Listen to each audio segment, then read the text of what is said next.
Feixiao is just as strong as I thought she was going to be, perhaps even stronger, and she is rattling the meta. So let's take a look on how much she's changed.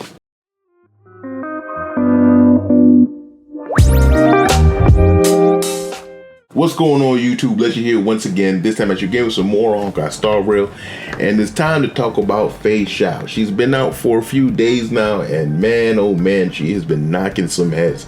I've been testing her out, I've been using her all over the place, and oh gosh, she did not disappoint whatsoever. I did call this in the previous video that she was going to be as strong as she's going to be as long as she had her optimal team, but man, sometimes it's just nice to see the absolute massacres that she's handing out. You know, sometimes it's still just an entertaining sight to see. And lo and behold, she has riled the meta. Her power has not only affected the people on her team, also it's kind of shed light to the strengths of certain units. You know, on the Prydwen tier list here that we like to go over here, that we give a lot of credibility to, or it just is a fun centerpiece or talking point to focus around. Things have changed up. So let's take a look and see what those changes are. So here we are, the tier list here. And as we can see, first off, Feixiao. Feixiao is right there at the top at tier 0. As I said she would be.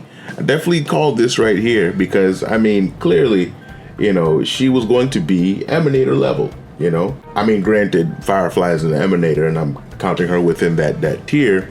But I mean, since Acheron was the first and she was an Emanator, we're just gonna call it Emanator level. And you know, I kind of look at Firefly, Feixiao, and Acheron as that same tier, the top 3 DPSs in the game. I do feel that one may be stronger than the other when they all have their main teams, which is Feixiao. I think Feixiao is the strongest when she has her full team. But her team is full limited 5-star characters, so you know that should be the case. But man, oh man, I will say that they're also within the same tier. And as I said in that previous video, was that for you and your account, who's the strongest for you is basically, do you have their main support? Do you have that Harmony unit that goes the best with them? With Feixiao, do you have Robin? With Firefly, do you have Ron May? With Acheron, do you have Sparkle? And I do think that that's really the case when it comes to these guys.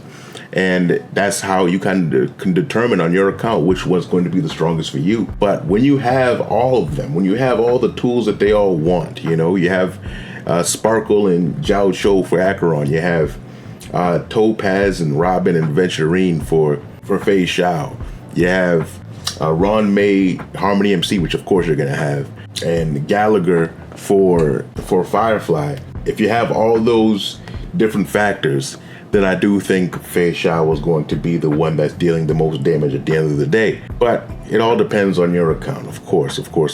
You know, I do say that Firefly might be the one where it's easiest to get her best team because Harmony MC is completely free, and we've gotten Gallagher free a couple times. Ron May is really the only one that you really need to go and get their best team. So Firefly is the most free-to-play friendly, I would say. But I would say that Feixiao is the hardest to get her best team, but it is the most powerful. The most powerful, I got to say. Because not only is she dealing damage on par with the others, her team is also dealing damage. Topaz is also dealing damage. Venturine is also dealing damage. Robin is helping everybody deal damage. It's fantastic. And in terms of that, you know, everybody on her team is just seeing upgrades in terms of their placement, you know, and we'll get to them as we get to them. But man, Feixiao has earned her place at the top, and I love to see it, you know. But as we look, tier 0.5, Dr. Ratio is where he belongs to, you know, just because Feixiao is out doesn't demote Dr. Ratio. He's still an excellent pick in that same exact team. Just to me, is imaginary weak, then throw him in there, and he's still just as strong. You know, it's fantastic. And then we have Yoon Lee. Now, Yoon Lee, I'm glad that they recognize this. I feel like I didn't mention this in the last tier list video that I made, but I do feel that they were jipping her a little bit when it came to the last tier list, because she was a tier below, or half a tier below, and she is she's strong. She's very strong, you know, and she does deserve to be on the same tier as Boot Hill, even though they're different classes.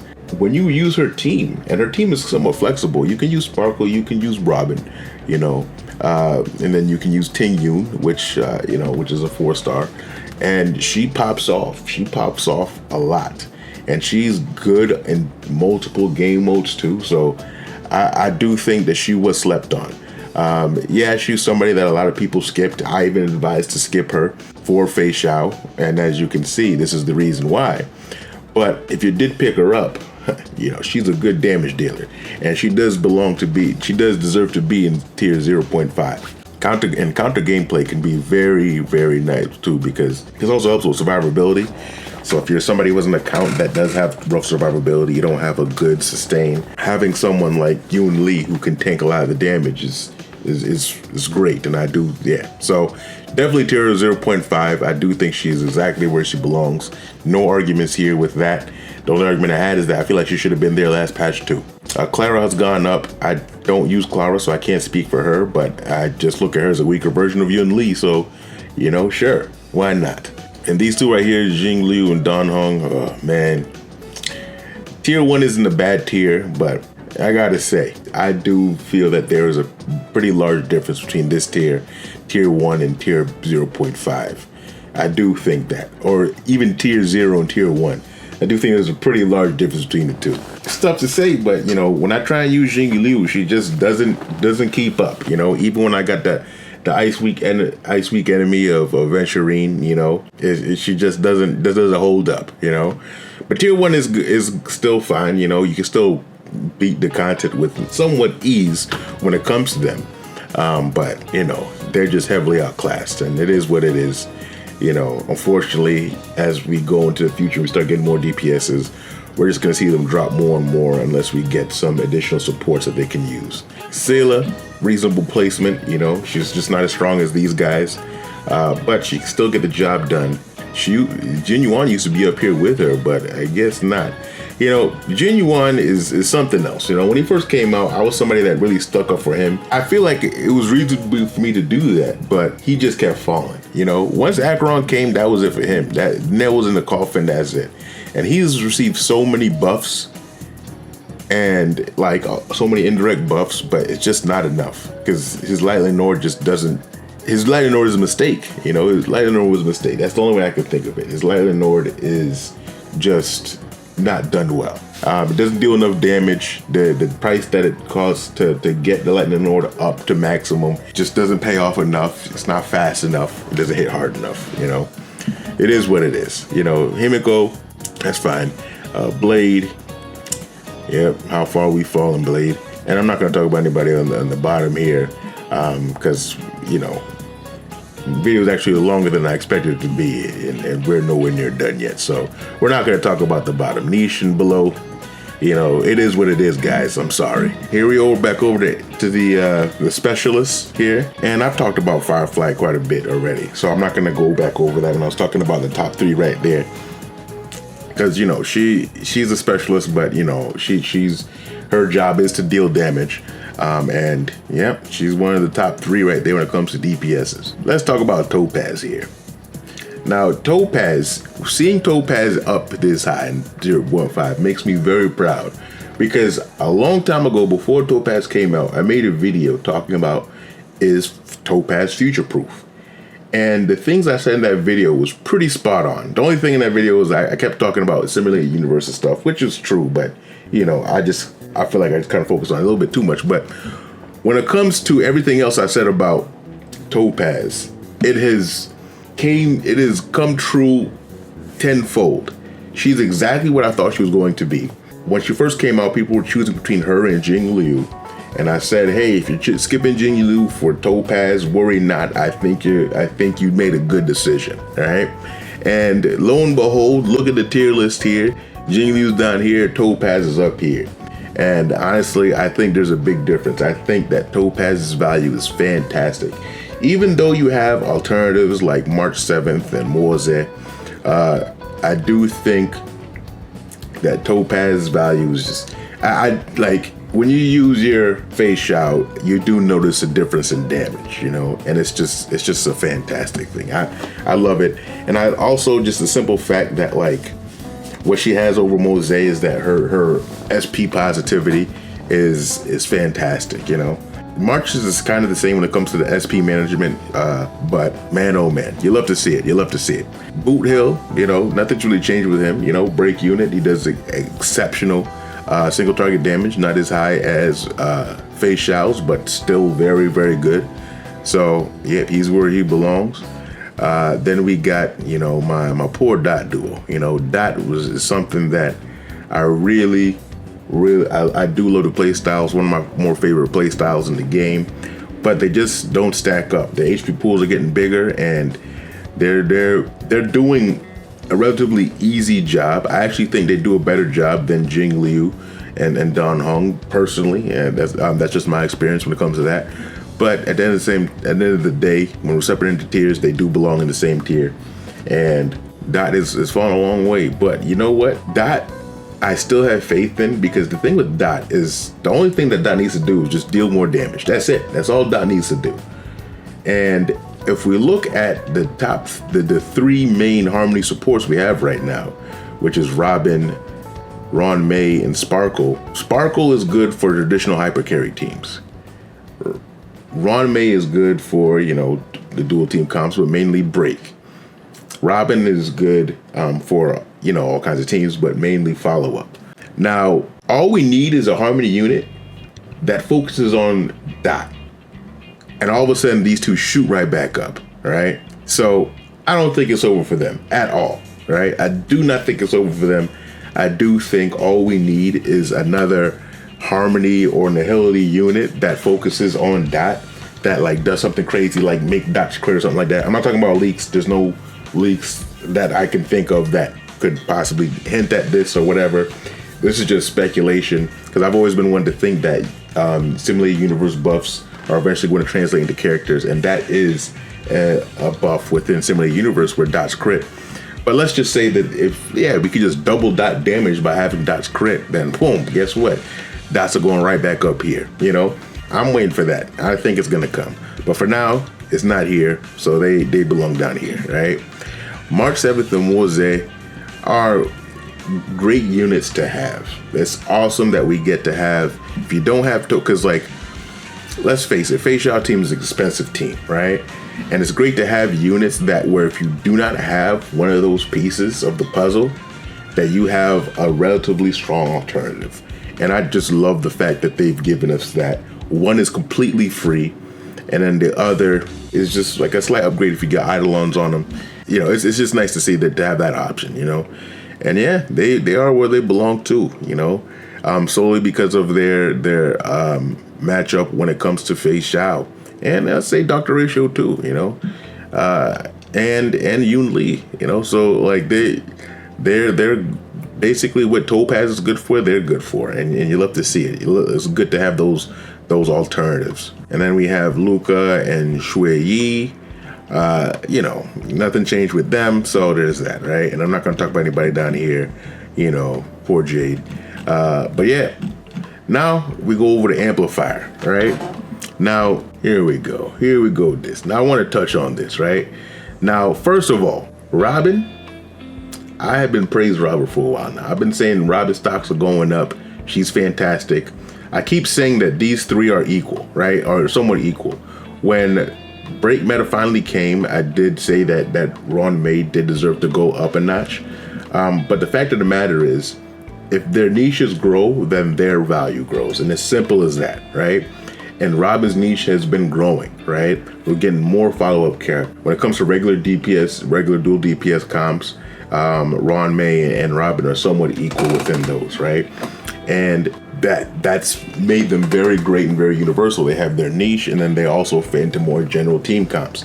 Fantastic. And Robin's niche is just getting bigger and bigger. Currently, it's bigger than Ron May's niche, you know?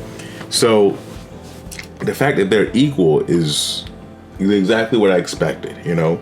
I started thinking they were more equal last patch when Yoon Lee came, because when I look at all the different team comps you can use Robin fits on just as much as Ron May does, you know, and it's starting to become even more. So her moving up, fantastic move. I love to see it. Now Sparkle, right? I want to talk about Sparkle because I feel that I've noticed that people have been doubting Sparkle and her greatness, right? They've been sleeping on her, you know. And I can't stand it. I can't stand it. That's my girl Sparkle right here. She's part of the trio, without a doubt, right? It's just that more so that nowadays, the DPSs that are coming out aren't just your traditional hyper carry DPSs like they were in the past, you know? Now like Sealy or Jin Yuan or whoever else, they have their niches that they work under, whether they're break or follow up or things like that. Sparkle's value, even though right now I agree with the placements on the tier list, Sparkle's value, I argue, is on par with these two on the top. Because the moment a hyper carry comes out where they want a team where they're dealing most of the damage, Sparkle is going to be the best option for them, right? Because if you look at an Acheron team which follows that criteria, Acheron is somebody that wants two nihilities, right? Because she gets a whole lot of damage from having two nihilities on the team. But Sparkle is so good that she overpowers the need for that second nihility, and you put her on the team anyway because she's that good at helping out hyper carries, right? Because not only is she boosting your crit damage up like crazy, you know, she's giving you some attack, she's giving you some damage bonus, and she's, you know, advancing them forward. But she's also allowing you to change the build of that DPS to do attack boosts, right? Because now you can do attack boosts, but get all the advantages of speed boost because she's constantly advancing the character forward. And I think that when it comes to like total value, I think she's still on par with these two. That's just what I say, you know? Just because the meta right now is saying one thing because of what MOCs has and so on and so forth, I do think that overall Sparkle's still on the same level. And the moment we get a hyper carry DPS, or if you already have hyper carry DPSs on your account, she's working just as fine. And one thing you'll notice too is that hyper carry DPSs, that even though that sometimes some of them belong, as long as they kind of focus on crit, even if they belong in other niches like follow up, she still works just very well. You know, if you put her with Feixiao, she works very well. You know, she's not going to work very well with Firefly because Firefly doesn't care about crit, but she's going to work with that. She's going to work with Dr. Ratio very well, you know, and those things that I think people need to understand when it comes to that. So Sparkle's value is still fantastic. Harmony MC, same old thing, you know, they're the central part of the break team, the super break team. So they are a necessity when it comes to that. So love to see it, love to see it. Jiao and Ting Yun on the same level. You know what? I'll go for it. Yeah, sure. Why not? You know, Jiao Cho, unfortunately, he was somebody who I feel like kind of fell into like a niche, very small niche to what he was best at, which was just an Acheron support. You know, he is somebody that can fit onto other teams, but he's not the best option, unfortunately. And I made a whole video about that, talking about that, but that's what it is. But it is enough to secure him as one of the meta units in tier 1, which I understand. Right on there with Ting Yun. Ting Yun, there's most teams don't have her as the best option anymore as they used to. But, you know, she still fits on a couple. I think she's the best in slot for a Yun Lee comp, which is great. And then there's a lot of other situations where if you don't have their absolute best option, then you throw in Ting Yun and she's working just fine. You put her with Dr. Ratio, fantastic, you know. You put her with Dan Hong, great. You put her with Jing Liu, awesome, you know. So she still fits on a lot of teams. It's just that she's not always the best anymore. It is what it is, but she's still meta, she's still top tier, right? And Silver Wolf has dropped. Oof, man, oh man. You hate to see it, you hate to see it. I mean, yeah, unfortunately, because the thing is, with the Jiao show coming, right? Silver Wolf's usefulness has diminish some because he's taking up part of her niche. One of her big things is that she was one of Acheron's best options. Acheron's best team doesn't have her on it anymore, you know? The same thing with Pella, you know? Pella isn't the best option for Acheron anymore. Now it's Acheron, Sparkle, and Zhao Cho. It is what it is, you know? But they're still very up there. They're still very valuable. Bronya, you know, she's Boot Hill's best option, but everybody else, I wouldn't say she's the best option for anybody else at the top here when it comes to DPSs. It is what it is. I think the only best option she has right now outside of Boot Hill is Blade. And, well, you know, that ain't it. So, but she's very strong support. So when you have her on a team that's like, you know, where you don't have the optimal options, she's a fantastic unit to have. So, yeah, you know, I agree with that. So far, I haven't really disagreed with anything, honestly. Yeah, there's really nothing I disagree with so far when it comes to this right here. I do think they're doing a great job when it comes to these placements. Yeah, usually there's one or two things that I disagree with, but nope, they're doing a pretty good job, you know? And even if we come to sustains, you know, nothing really changed with Huahua, and they moved her up. I mean, I use Huahua a lot, and she does have a lot of usefulness, so it's not like I can disagree with that, you know? It's not like she's Feixiao's best option or anything like that. That's obviously Aventurine, but you know, I wonder what changed. Actually, let's take a look and see what changed and why they decided to move Huahua up. Here we go, Huahua. So Huahua has been the go-to sustain for many team compositions when playing with performance in mind, tuning and manual play.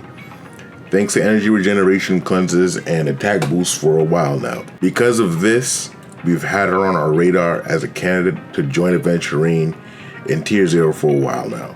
The release of Yun Li tipped the scales as Huahua gained another top tier character that she wants to be always partnered with, and who she elevates to new heights. So essentially, from what I'm seeing here is that Huahua should have been in Tier 0 last patch, but just took some time to observe, and now she's there. Which, okay, sure, that's fine. Because I do think she is the best with Yun Li. I mean, it's clear she is the best with Yun Li. It is what it is. I mean, she's not the best with any of the top 3 DPSs. And honestly, I mean, Fu Xuan, I'd argue, can be. So the thing is, so let's talk about Fu Xuan for a second. Because Fu Xuan is a character that I feel that has the right placement, but still people underestimate her, and that's mainly veterans, right? Veterans need Fu Xuan less because Fu Xuan's part of Fu Xuan's big value is that she gives crit rate. The thing with veterans is that they start to finish their builds on characters and they don't need that much help with crit rate anymore. Therefore, having someone like Aventurine or Huahua in is going to be the more optimal choice. But for most people, you don't have the crit rate that you want yet. Therefore, Fu Xuan is the character that you want. For example, for me, Aventurine or Gallagher are top picks when it comes to partnering with Acheron, right? But with my Acheron build, if I put Fu Xuan in, my Acheron has 56% crit rate without anybody helping. But once all the cards are in place, with my Fu Xuan, my Acheron is at 100% crit rate. She is a tool that helps me do that. So whenever I use Acheron, I'm always using Fu Xuan, right? And I think that's going to be the case with a lot of these characters. So I think for players who don't have optimal artifact quality, Fu Xuan is a Tier 0 unit for you guys. That is what I say. She's a Tier 0 unit for you guys, for those of you who do not have the crit rate that you need.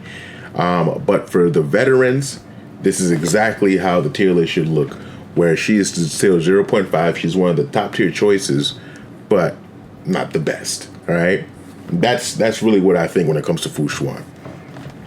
Then we have Gallagher. Gallagher, you know, I've talked about Gallagher in length. I've given him his own specific video. We all know why he's up there, and he is in trouble in a little bit. I'll tell you that, because I'm telling you right now, Gallagher is great. I love him, but sometimes he just can't keep the team alive. You know, he doesn't heal as much as he doesn't sustain as much as the others. He doesn't even heal as much as Luocha can, you know? But the fact of his utility is that much better puts him in his rightful place at tier 0.5. But come the second half of this patch, he's in trouble. Because we've played Ling Shun's story, and we've been able to fight with her. And we've seen what she does. And I'm telling you right now, a lot of people are going to be skipping Ling Shun, but if you don't, you're probably not going to be using Gallagher again, you know? And it is what it is. That's just how it is, you know? So, you know, enjoy that spot while you can, Gallagher. Enjoy that spot while you can. Then we got Luocha. Nothing really changed with him. I'm waiting for a situation where our DPS benefits from being overhealed or something like that, and then I would shoot Luocha's significance back up, because I feel like a lot of limited characters, especially supports, that are, like, you know, people that are DPSs, usually get another time to shine a lot of the time, and Luocha just hasn't had that. So I've kind of been hoping that that does happen, but not yet, you know. And then we got these guys right here. Oh, they shot down Bailu. Oh no. I mean, I've been saying this for a long time. I've been saying for a long time that Bailu isn't as good as Japard. I've been saying that ever since she's been up. They've been up in the same tier. But it is what it is. But I also think that Japard is better than Lynx. But, you know, that's another day, another battle, you know. Maybe that's the one thing that I disagree with. You know, I do think Japard is better than Lynx. It is what it is, you know. But yeah, and that right there is the tier list. As you can see, most of it I agree with, you know. And, you know, Feixiao's introduction to it has been quite the sight to see. It's been quite a fun experience, I must say. You know, I do love her. I prefer it. Before I said that Firefly was my favorite team to play with. It's kind of too early for me to say that Feixiao is not my new favorite team, because, you know, recency bias. But, you know, with recency bias, I do think that Feixiao is more fun for me now. You know, and it is what it is. You know. But let me know what you guys think. Have you guys played the story? Have you been able to, you know, play with Feixiao, test her out, so on and so forth? Do you like her? Are you skipping her? Are you pulling for her? What route are you guys going? You know, and which of the 3 DPSs that I was talking about is your favorite one? You know, definitely let me know in the comments down below. Like the video if you do like the content I'm giving you, and of course subscribe to the channel so you can get more content like this. With that, here, Legend out.